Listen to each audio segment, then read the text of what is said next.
스토리텔러 김 작가의 텔러 여러분, 안녕하십니까? 재미있는 이야기 속에서 의미를 찾아 우리가 함께 소통하며 성장하는 채널 스토리텔러 김 작가입니다.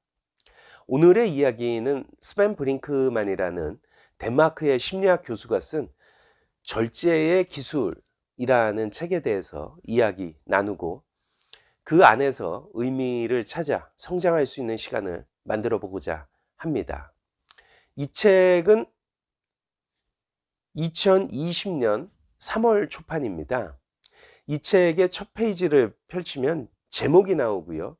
그리고 그 다음 페이지에는 전면 한 페이지에 진정한 행복은 절제에서 나온다 라는 이야기가 쓰여져 있습니다.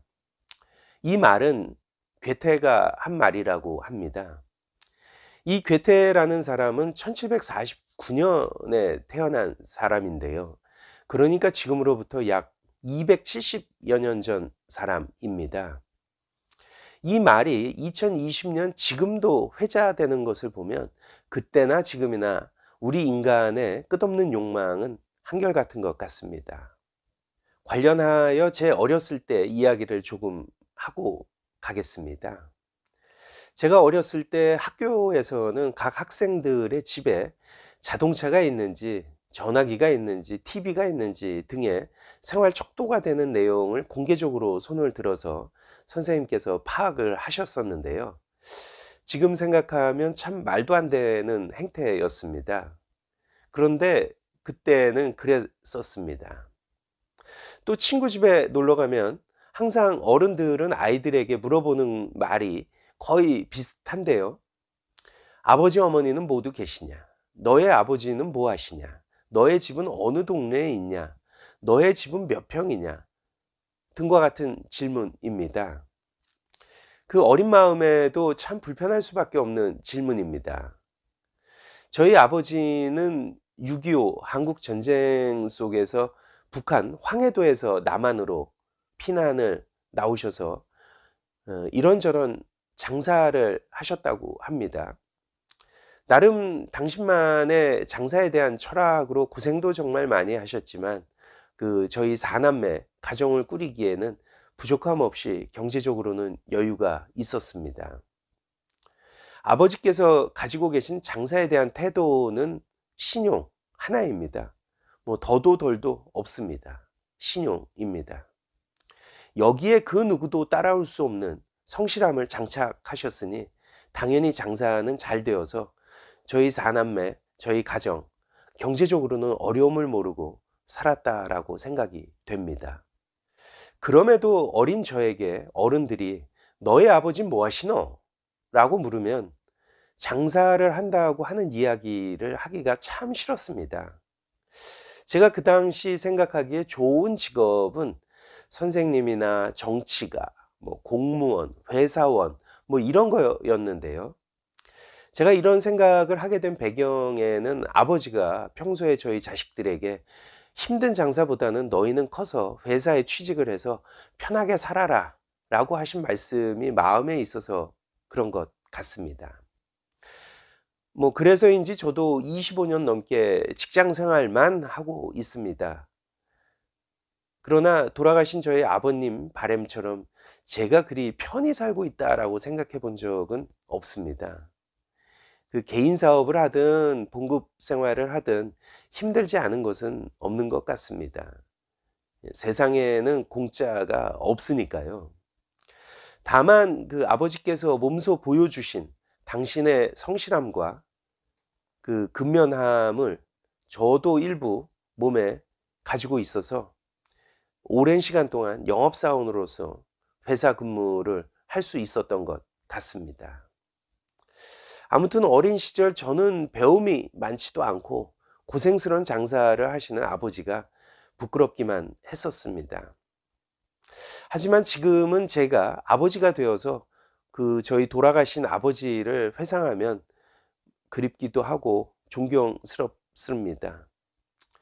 제가 아버지처럼 확고한 신념과 성실함으로 세상을 오롯이 살아가고 있는지 의문스럽기 때문입니다. 다음에는 계기가 된다면 영업이나 장사에 대한 이야기도 함께 나누어 볼 수 있도록 하겠습니다. 제가 오랫동안 해왔던 일이 국제물류 영업이고요.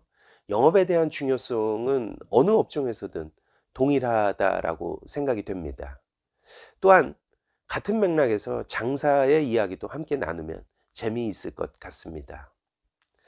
오늘의 이야기로 다시 되돌아와서 왜 우리는 아이들에게 너는 무슨 과목이 제일 재미있니? 너는 무슨 꽃을 좋아하니? 너는 무슨 색을 좋아하니?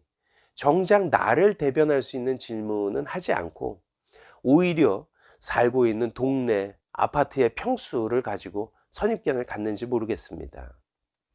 사실 이러한 현상은 지금도 똑같은 형태로 나타나고 있습니다.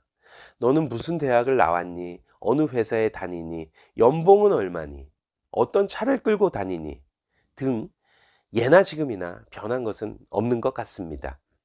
괴테의 말에서 출발해서 저의 어린 시절 이야기를 일부 말씀드렸습니다. 조금은 컬러가 다른 이야기일 수도 있겠지만 270여 년 전이나 지금이나 인간의 욕망은 끝이 없다 라는 괴테의 말에 공감을 합니다. 또한 우리의 현실도 예나 지금이나 경제적인 척도가 중심이 돼서 사람을 평가하고 인식하고 있는 것은 똑같은 것 같습니다. 다만 정작 무엇이 중요한디 우리 삶의 중요한 본질은 실종이 되고 살아가는 것이 아닌가 자문해 봅니다. 물론 이러한 치열한 경제적 욕구 때문에 우리가 그동안에 고도 성장을 해왔다는 것도 사실입니다. 또 이로 인해서 우리의 생활이 정치, 경제, 사회, 문화 모든 분야에서 편리해지고 윤택해진 것도 맞습니다. 그러나 지금이 예전보다 더 행복하다고 할 수는 없을 것 같습니다. 우리의 생활은 더없이 편해지고 더없이 좋아졌지만 이상하게 몸은 더 바쁘고 마음은 왜 그런지 항상 조급합니다. 또 불안합니다. 남들보다 뒤처지지 않으려고 더 열심히 일해야 할 것 같습니다. 주변의 책들을 보아도 자기계발서나 확실하게 부자가 되는 법 등의 책이 서점에 넘쳐납니다. 우리의 심리를 그들은 너무나 잘 알고 있습니다. 부의 추월차선을 그들은 과연 알고 있을까요? 솔직히 저도 이러한 책들을 거의 다 가지고 있고 또 읽었습니다. 그러나 과연 그들이 부의 추월차선을 가고 있는지는 잘 모르겠습니다. 자기 개발이나 돈에 대한 공부가 필요 없다는 말씀을 드리고 있는 것이 아님을 여러분도 잘 아실 것입니다. 우리 삶에 있어서 주객이 전도되지는 말아야 되겠다라는 말씀을 드리고 있습니다. 또한 최소한 우리의 삶의 본질이 무엇인지는 한번 좀 더 고민하고 성찰해 보아야 하지 않겠냐라는 제안을 드리는 말씀입니다. 이러한 성찰의 절제 기술이라는 이 책은 아주 좋은 툴이 될 것입니다. 덴마크의 철학자이자 심리학 교수인 스벤 브링크만은 이 책 절제 기술에서 내려놓는 삶의 즐거움, 인생에서 불필요한 것들을 덜어냄으로써 행복해지는 비결을 이야기하고 있습니다. 다음 시간에는 스벤 브링크만 교수가 이야기하는 세상에 휘둘리지 않고 내 마음을 지키는 절제의 5가지 원칙을 중심으로 이야기를 다시 이어가도록 하겠습니다. 지금까지 재미있는 이야기 속에서 의미를 찾아 우리가 함께 소통하며 성장하는 스토리텔러 김 작가였습니다. 감사합니다.